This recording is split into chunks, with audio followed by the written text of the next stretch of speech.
In the tunnel. In the Tunnel. You're listening to In the Tunnel.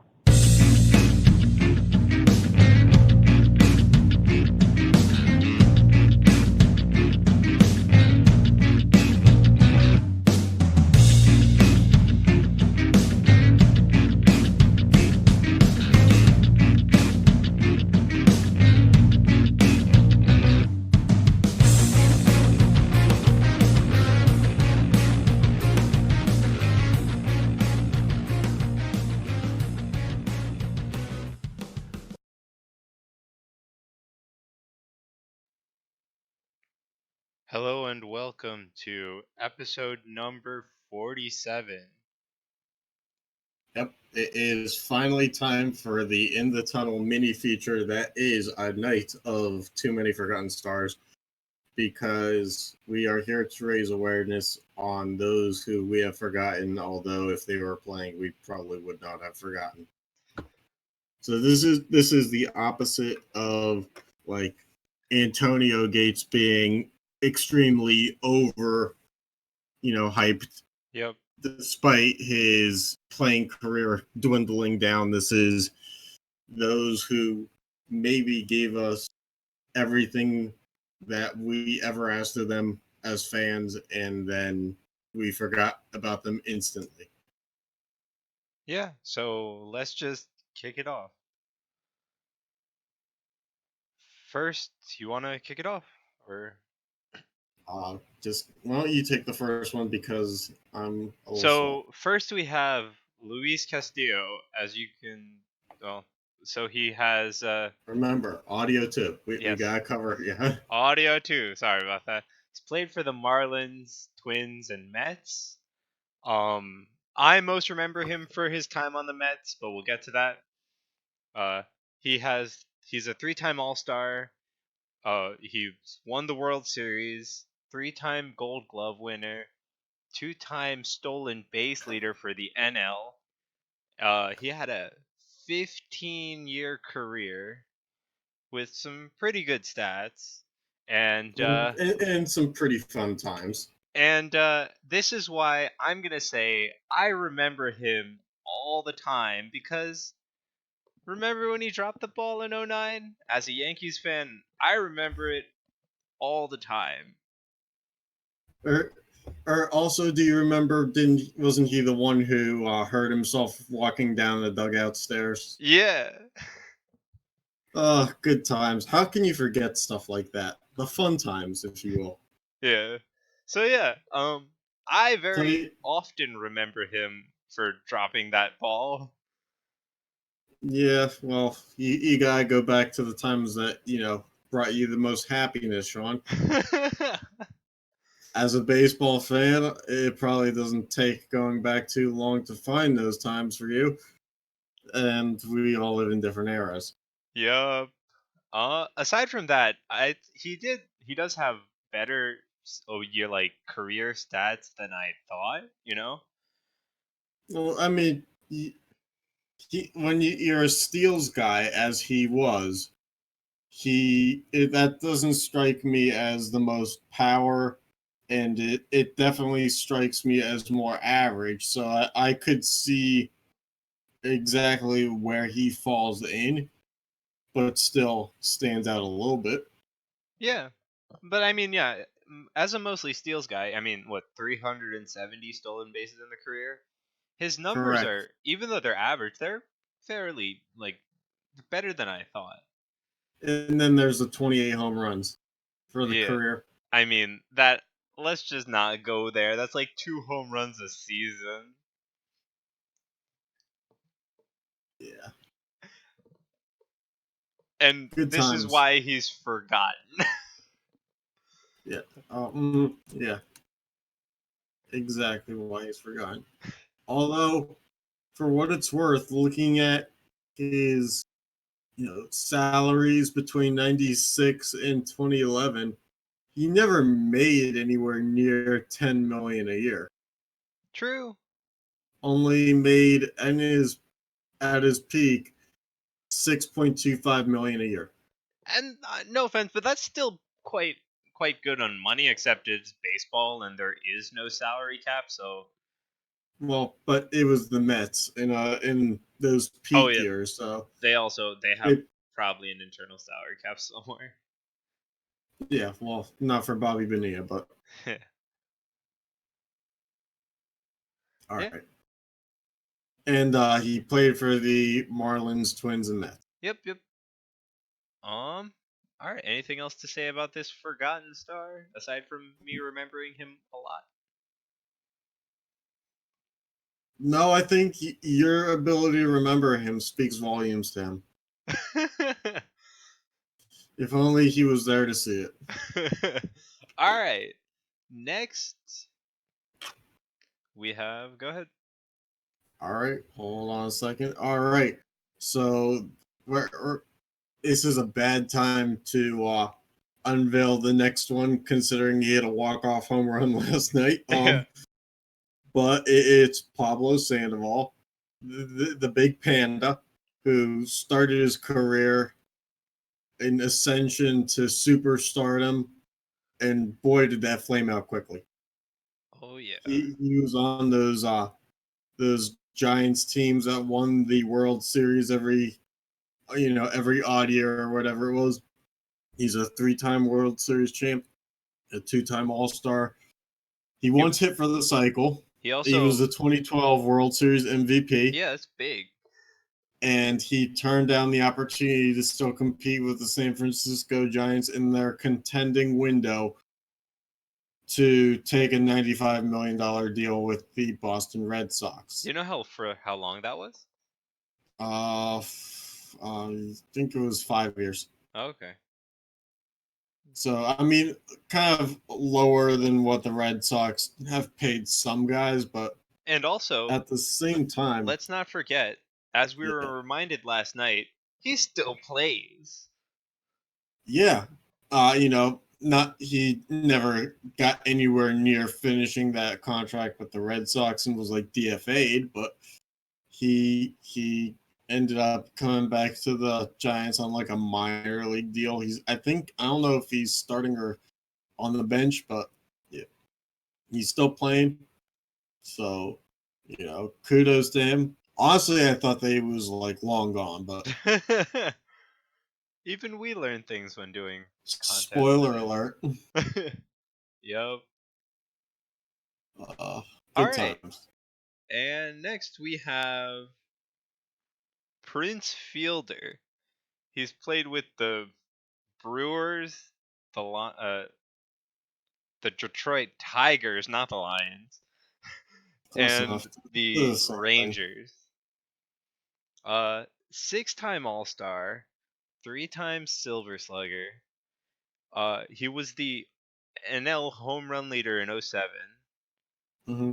And he also brought an earthquake to Milwaukee because he hit that walk off where the whole team surrounded home plate and they all fell down. Literally, just all toppled over. What one man strong enough to bring down all of Milwaukee, and then he left Milwaukee to bring them down a second time. Yup. And let's not forget, he's still the son of a baseball player. Yeah, as if that wasn't mentioned enough over his career, that his dad, Cecil Fielder, played for the Tigers, and how much that was overpublished. Oh just yeah. overly in the media. Mm-hmm. Oh, his son plays there too. Congrats. How often is dad really going to care? I know, right? All right. And yeah, over his career, 319 home runs, over 1,000 RBIs, and a career 283 batting average. Yep. All right, next one. All right. And next we have Dave Parker. Dave Parker was a 7-time All-Star between the years of 77 and 1990. He won a World Series with both the Pirates and Athletics, although not the Reds. So even as Pete Rose gambled his money away for the Reds, hoping to win games, Dave Parker could not bring him a championship. He's a 3-time Gold Glove winner, a 3-time Silver Slugger, a 2-time NL batting champion. And there's no joke I really have here because, one, if you're watching the video of this, the picture is of him smoking a cigarette in the dugout. So, I mean, those were times, though. yeah, but, create your own story based off of that. And, like I said, 7-time All-Star, 2-time World Series champion, 3-time Gold Glover, Silver Slugger, and batting champion. This guy, not in the Hall of Fame. Yeah, it's pretty surprising. That's a pretty high profile to not be in the Hall, but, And it's a league run by Gary Bettman. oh boy. Let's also not forget he played for the Brewers, Blue Jays, and Angels. And, yes, the California Angels. I had to make sure I got the correct logo in there. Right.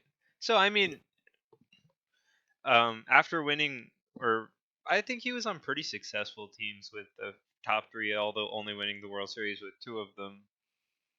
Yeah, not bad, but he had some good individual success too that kind of went unnoticed. Being a 7-time All-Star all the way from 77 to 90 means his career is pretty long, and he was still really good throughout those years. Even if you have some dips, it's you're still bringing it back up there to that type of level.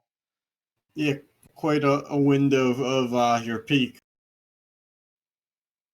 Yeah. All right. So, I do think he should be in the Hall of Fame. I think his stats and his achievements speak for themselves. I don't know if he's eligible for the Hall of Fame anymore. Yeah, I know. They only have a certain eligibility period, but I really do think he probably should have been in during his. Oops. Oh well. All right, next we have Johan Santana. This guy played for the Twins and the Mets. He's a 4-time All-Star, 2-time AL Cy Young winner. Both with the Twins, but he is also the only AL team he's played for. He won the pitching Triple Crown in 06, which is won the Gold Glove. And his career he's almost 140 for 78 with a 3.2 ERA and just 12 shy of 2,000 strikeouts. Yep. Absolutely. Went from the Twins to the Mets, and his career was really good for a while. Then it hit train wreck status. Yeah, but the Mets do that to people. Did you mention the fun fact? No. I'll go for it, Sean. Notable achievement. Pitched a no-hitter in front of John Stewart. Yep. Now, how many people can say that? I guess the people who barely go to Mets games anymore. So yeah. For what it's worth, I guess the Daily Show back then was, not taping that night. Yeah. I think it's pretty impressive. He had almost 2K strikeouts in his career, and his ERA is pretty low for a career. Yeah, that's true. I think it definitely was something way different towards the end. So. Yeah. So imagine what it could have been if it wasn't, if that didn't, his if that didn't happen. Let's see. Yeah, 2012. He didn't play a lot, but his ERA was 4.85 then, and he didn't play all of 2011. Wasn't he hurt? For I would assume that's why he wouldn't have played in all of 2011. Right. All right. All right, ready to switch over to the basketball side of things. We structured this 5 per sport: NHL, NBA, MLB, NFL, not in that specific order. Yep. So first, basketball one. All right, so we have 6-time All-Star Jermaine O'Neal, who was an All-Star in every year between 2002 and 2007. Notably, he played with Reggie Miller on the back end of his career, so that must have been cool. He was only really good with the Pacers, despite the fact that he was, basically a flyer on every other team between the Blazers, Raptors, Heat, Celtics, Suns, and Warriors. But I'm, you know, I guess kudos to him for landing contracts. So yeah, those were the 6 other teams he played for. A career 13.2 points per game isn't really notable. 7.2 rebounds per game, also not very notable. But 1.8 blocks per game is pretty above average. So, I mean, Yeah. he found his worth as a borderline center. And speaking of finding his worth, imagine being the fan who was punched in the face, or I don't know if it was in the face, but punched by him at the Malice in the Palace, the famous game where Ron Artest went into the stands. Yep. So there was his 15-game suspension. Yep. Cost him a pretty penny, I'm sure. Yeah, and I don't know, but I have a feeling like basketball players move around a lot, so this really stressed our graphic. It did, but, it is what it is. Yeah, because I mean, starting on the Trails Blazers, going all the way to Pacers, Raptors, Heat, Celtics, Suns, and Warriors. Like that's I think quite I a bit think of teams. he was also one of those guys who didn't go to college in that era where high school was good. Ah, You okay. could go high school to NBA, so you could Don't kind of not put it all together at first and still have a shot in the NBA. You were young enough to. okay. Whereas now, I don't think they really give you that chance. Yeah, and I mean, our earliest I've seen is like 1 year, like one college year, right? Or maybe somebody's taken a Right. break and gone. They changed that before Dwight Howard came into the league. Yep. Or, I'm sorry, after Dwight Howard came into the league. I think he was one of the last high school to pro. Okay. All right. All right. Next we have, dude. I Do you can't. know? Yeah, I'll take this one. I was about to say, do you know how to pronounce it? It's easier than you think. It's Peja Stojakovic. Okay. Would you have guessed that? Yeah, I mean the last name, sure. Yeah. Well, I mean, the last name is not the easier of the two, but anyway. Yeah, but He was a 3-time All-Star between the years of 02, 03, and 04. A 2011 NBA champion with the Mavs, I think, in his final year. He didn't win a ring with that, amazing Sacramento Kings team that always lost to the Lakers, that consisted of Mike Bibby, Chris Webber, and Vlade Divac. But he did win 2 3-point contests, defended his title after 02, and, got it again in 03. Apparently, he played on the Pacers, which I never remember. And finally, the most amazing stat of maybe any athlete tonight, the 1994 Yugoslavian basketball MVP, for whatever that's worth. I guess, I it have no has to be idea. worth something. He was given. It does, but at the same time, there's guys who play in the Euro leagues who come over to the NBA with a lot less. Hmm.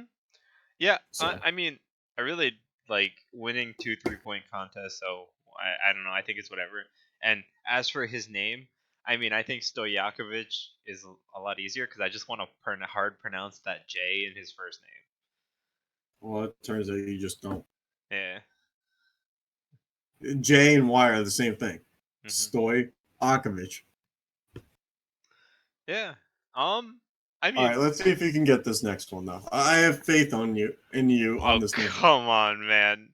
All right. Well, we're just gonna go into the next one, who's Rasheed Wallace. Like, come Thank on. God he got that one right. 4-time All-Star, NBA champion when he played for the Pistons. Currently coaching high school basketball. His career stats are 14.4 points per game, 6.7 rebounds, and 1.3 blocks per game, both. Also he's a high school basketball coach in North Carolina. So Sean, road trip, let's go. I mean, it's a road trip for me. Is it really a road trip for you? It's not in Wilmington. Oh, okay. It's Well, still a few hours away. okay. And he's pretty notable for getting technicals for smack talking. Oh yeah. Well, I censored it a little bit so that we could, Yeah. not have No, to no. worry about explicits. But I guess trash talking is the better word.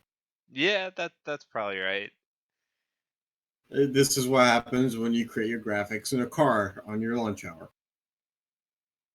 Hey, whatever works, dude. Yeah. The other teams he Well, played for, aside from the Pistons, are the Hawks, Blazers, Celtics, Knicks, and I don't know. the pre-Wizards Bullets. Oh, the Bullets. Okay, I was like, that looks like the Wizards, but I know it wasn't. Yeah, I mean, how do you not get bullets from two hands fighting over a ball?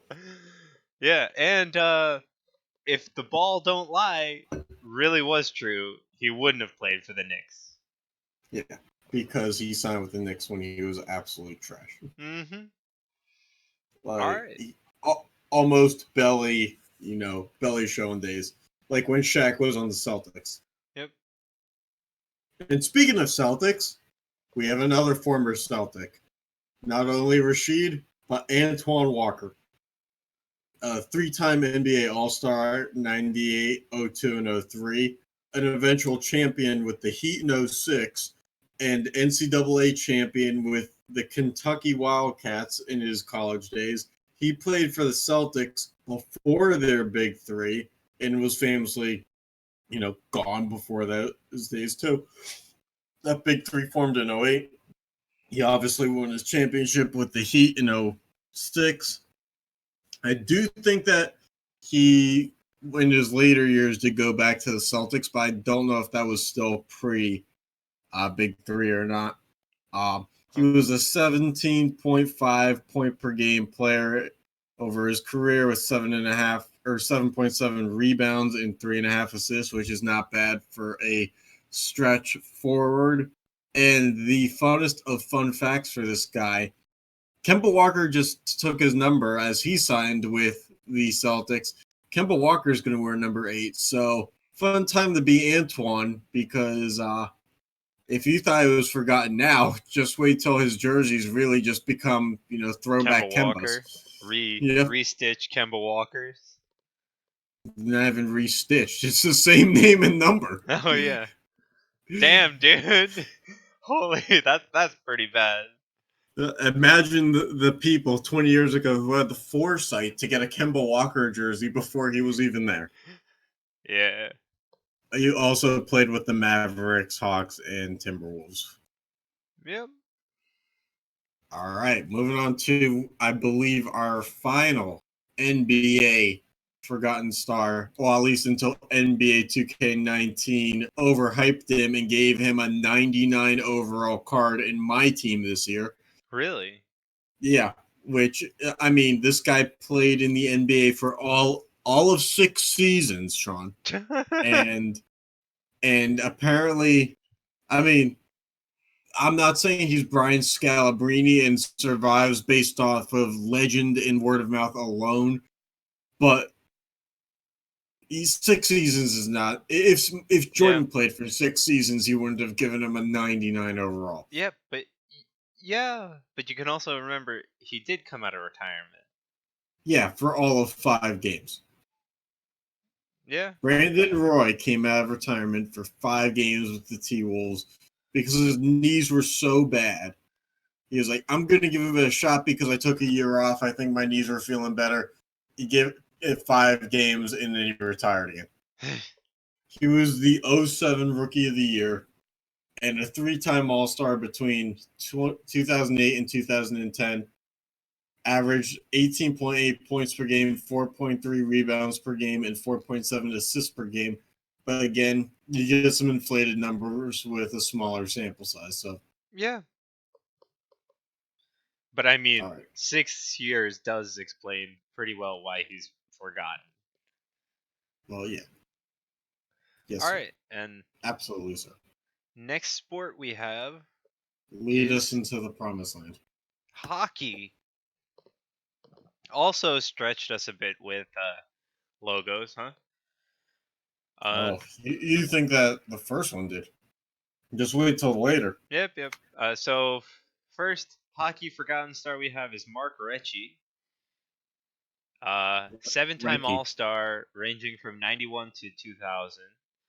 Yes, apparently so forgotten that his name is actually Mark Recchi. I thought you pronounced the H. I No. always pronounce the H. Yeah, forgotten. Anyway, yeah. So he won the Stanley Cup I three could be. times. You know what? Let's find out because this is not the right time to only find it out now. But for entertainment value, let's see. Let's see if we can come up with this. Let's see if we can look it up. Oh boy, this is gonna be a tough one to find somehow. Let's see. Anyway, Let's so see. won the Stanley Cup Yeah, why don't three you get into times. that? Won the Stanley Cup 3 times. Yeah, Recchi. Recchi. Oh, sorry. Sorry, I forgot how to pronounce your name. It's probably not the only thing I forgot about you. About who?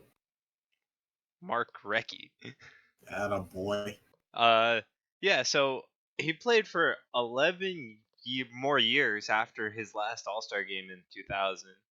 Mm-hmm. 12th all-time in scoring as of now with 1,533 points. Mm-hmm. He's already in the Pro Hockey Hall of Fame. He has a pretty long career and deserved it with 577 goals and 956 assists, which will split his 1,500 and some points. Yep, that'll get you Played to. for already mentioned actually I don't even know if I mentioned. He played for the You Penguins, did not. Flyers, Canadiens, Hurricanes, Thrashers, now known as the Winnipeg Jets. Same thing. Not to be confused with the Winnipeg Jets, now known as the Arizona Coyotes. The And Kovalchuks. That's what I yeah, call the Thrashers. Is the Kovalchuks. all right. He played for the Lightning and ended his career in Boston. Boston. Those Anything you want to say goddamn about this guy? Raiders. Yeah.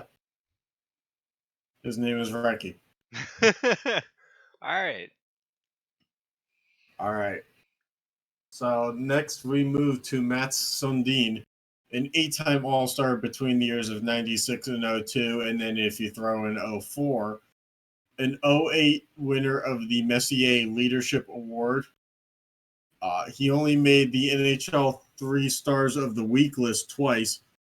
Both happened after his All-Star days were gone in the years of 07 and 08. He only, and this is a little sarcastic, but only 28% of his career goals came on the power play, which I feel like 28% of your goals for your career on the power play is relatively high. Yeah, it's on the higher side. He had a career 564 goals, 785 assists, and 1,349 points. And by far his highest achievement was he had the loyalty to stay with a bad Toronto team for 13 Yeah. before he left for the Canucks. Yeah. And so the story ends. Mhm. I mean, I think he had a really good career. I do too. And Yeah. that's why he's here, Sean. I mean, we don't do this for fun. Actually we do, but I'm pretty sure we only do this for fun. whoops.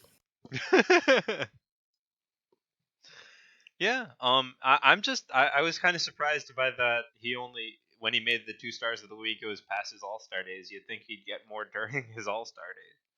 Well, that would be stupid of you to think that.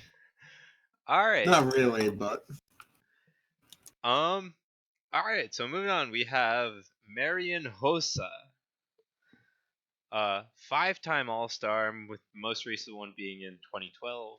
3-time Cup champion with the Blackhawks, most recently in 15.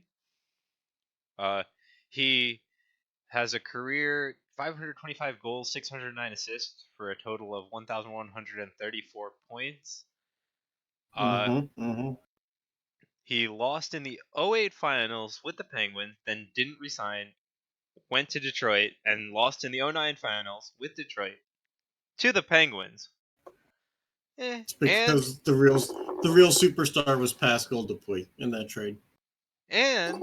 he's retired, but the Coyotes are still paying him. I mean, yeah, if you're going to take on Phil Kessel, you only do so a year or so after you've taken on, Yep. the contract of Marian Hossa. So That's how you build a team. aside from the Blackhawks, he's played for, and not including the current Coyotes, he's played for the Thrashers, the Penguins, as we mentioned, and the Red. The Kovalchuks. All right. Yeah, I got nothing more to say. He's pretty recently out of the league, well, comparatively. So. Oh, and I think he also might have also played for the Senators based on this playing card that I put in there. So let's find out what that's all about, because I think I tried to put a player card in for everybody on our graphics, and for some reason Marian Hossa was the only ones I could find were Ottawa ones. So Wasn't he? Oh yeah, he played for the Senators. So I'll have to update that one. Well, you heard it here first. Well, probably not, but You heard it here first. all right. Next one. You want to take it away? Yeah, sorry, I had to squash a gnat in my hands. All right. So, four-time All-Star Billy Guerin. A four-time All-Star, as I said, between the years 01, 03, 04, and 07. A two-time Stanley Cup champion, which brings us just a little closer together, Sean, and that one was with the Devils in 1995, the other with the Penguins in 09. Only one penalty shot for his career, and it was in 2007 versus Chicago, and he scored on that one because he may be forgotten, but he's also a star. He played for 8 teams over 18 years, stretching our graphics way, way too much. And had 429 goals, 427 assists, 856 career points. And for the love of God, if you're watching this, seriously, do you not see how many teams are next to this dude's name? Yeah, In his I picture? mean, It's wild. You got the beginning and ending being the Devils and the Penguins, respectively, as he won the cups with those teams. And in between, you have the Oilers, Bruins, Stars, Blues, Sharks, and Islanders. Whew. That's a mouthful, Sean. Yep. And I found it pretty surprising that he had more goals than assists. Even if it's just 2. Generally, even if you see a close goals to assists ratio, it's still like 40-60 unless you're like Alex Ovechkin or something. Yeah, well, league was different back then, I guess. Yeah, but I mean, you still got a point for secondary assist, right? So. True. All right. And on to our last forgotten star for hockey. We have the great Tim Thomas. And we aren't talking about Tim Thomas, the former NBA player. So just putting that out there. I mean, we would be, but he wasn't really a star. He was this Tim Thomas was a 4-time All-Star from 08 to 2012, skipping 2010. He won the 2011 Stanley Cup with the Bruins, 2-time Vezina Trophy winner in 09 and 11.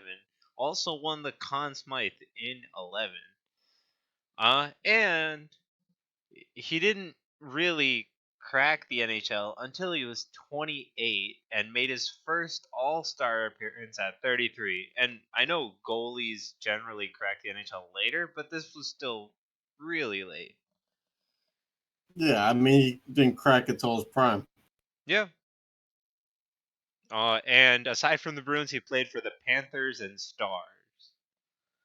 Yeah, one of the few people who, I mean, not really, but kind of stretches, career past being able to play with the Panthers He managed like 8 games with the Stars, and then he was done. Yep. All right. So you want to kick off football? I would love to do nothing more. All right. So we start with a 4-time Pro Bowler, Edgerrin James, the running back of the still currently, but former player of the Indianapolis Colts, Arizona Cardinals, and for a lack of, time, the Seattle Seahawks. He was, as I said, a 4-time Pro Bowler, 1999, 2000, 2004, and 2005, which is a little bit weird to see a 4-year, window of not making it and then come back up for 2 straight years. He was the 99 NFL Offensive Rookie of the Year, 13th all time with 12,246 rushing yards, 80 career touchdowns.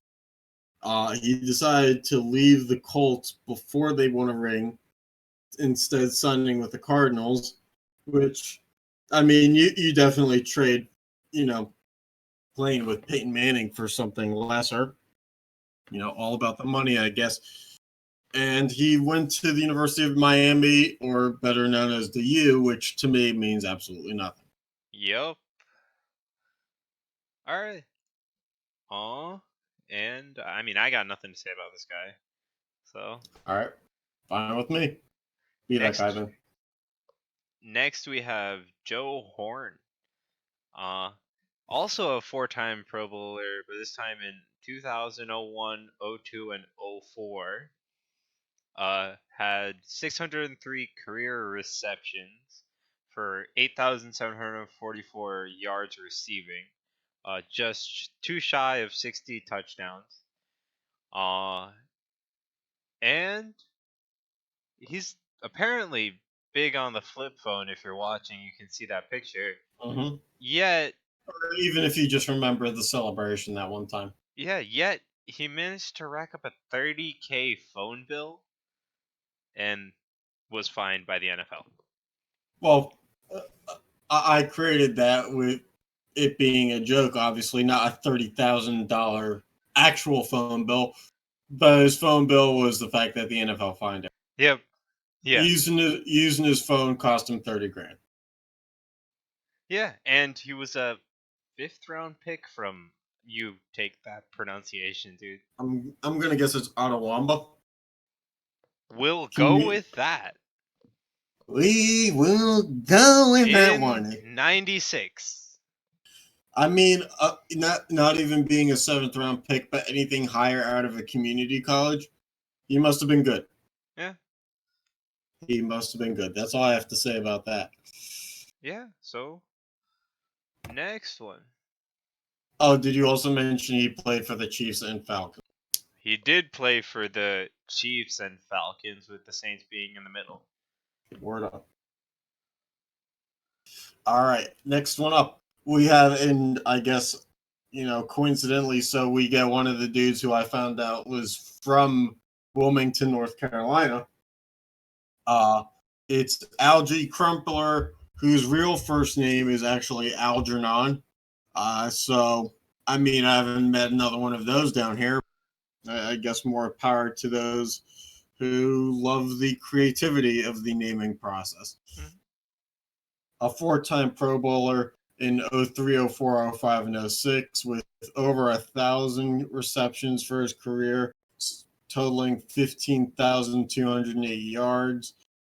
And like many other tight ends, at one point in his career, he played for the Patriots, which, that's like a grocery store list of, those who have said and done that. And I'm, still trying to figure out how a receiver stands out when Michael Vick was the QB while he was playing, because Vick wasn't throwing a ton in every game. So, yeah. Yeah, He so I played for the mean, Falcons, Titans, and Patriots. yeah, but like the 15K yards receiving for his career is pretty damn good. Yeah, that is if I didn't screw that one up. Yeah, we'll see. All right. All right. You want to take this, or is it Flozell Adams? Flozell. You got Flozell this. Adams is our next Forgotten Star, a 5-time Pro Bowler from 03 to 08, skipping 05. Had 10 fumble recoveries in his career. Which is interesting for an offensive lineman to have that many. Yeah. Lifted up Tony Romo, as you can see if you're watching. Second round pick from Michigan State in '98. And he was on the Steelers, but do we really want to mention that? Nope, because he was only on the Steelers to replace an offensive lineman who tore his ACL. And I vividly remember him getting flagged a lot in that 1 year on the Steelers. Although for him, it was the furthest he got. That was the only year he spent making it to a Super Bowl. All right. But he didn't win a Super Bowl there. And that's the one reason why we lost that Super Bowl. I'm blaming it on a former Cowboy. Yeah. I mean, he literally spent the majority of his career on the Cowboys aside from that 1 year, right? Yep. Everything but that 1 year. All right. And you want to take away the last Forgotten Yes, Star? the last Forgotten Star of our mini feature episode that took us a week to create the graphics for it because we have other things to do as well. You know, balance is key to life. And speaking of balance, we end with a punter, one of those people who perfected balance in their ability to kick a ball like it was a rock. We have Ray Guy, a 7-time Pro Bowler in 73, 4, 5, 6, 7, 8, and 1980. A 3-time Super Bowl champion with the Raiders who accumulated over 44,493 yards of punts. A first-round pick for a punter in 1973.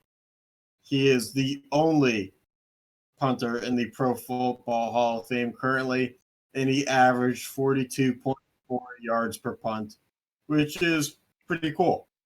I mean, I wish I could do that. Yeah. I mean, is he the only first round punter? Or were other punters picked first also? Because at least in recent history, punters really just get signed. Let's see. Just like kickers, I feel you draft them really late or just sign them from like your training squad or whatever. Well, we're gonna find out, Sean. Aside from that, like wait. All right, no, that's a kicker. That's Janikowski. My apologies. Let's see here. We're getting close. Trust me. Todd Sauerbrunn in 1995 was selected in the second round with the 56th overall pick. Let's see. There's more. Ron Stark was in 1982, second round, 34th overall. All right. Steve Little, first round, 15th overall in 1978. holy. Ray Guy, as we have focused on. And that's all I see on the punt. So 3. At least 3. Yeah, that's 2 more than I expected. To be fair, that's probably 3 more than I expected before going into this episode. Well, that's because you're not a big punter guy, I guess. Mm-hmm. Aside from that, that's a lot of accumulated punting yards. But then again, if you average 42, when you rack them up, almost 43 at a time. Yeah, if you average like 42, 10 punts is what 424. So that's a lot of punts. Let's see.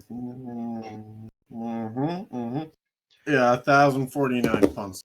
Damn. All right, and based on the math, I don't know the actual number. that concludes our mini feature for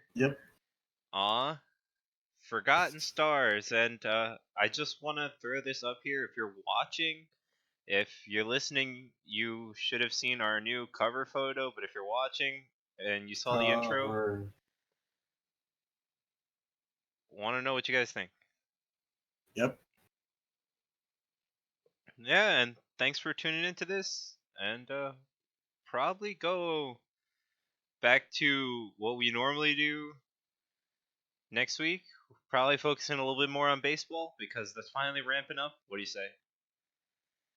Yeah, sure. I mean, that's something we probably could have done a few months ago, but here we are now. Now it's after the All-Star break. You can actually pay attention. Oh, yeah. I mean, a good podcast always starts baseball season with the home run derby. As we did. Yep. All right. So thanks for watching, and we'll see you next week, I hope. Sure, why not? There's a next week somewhere.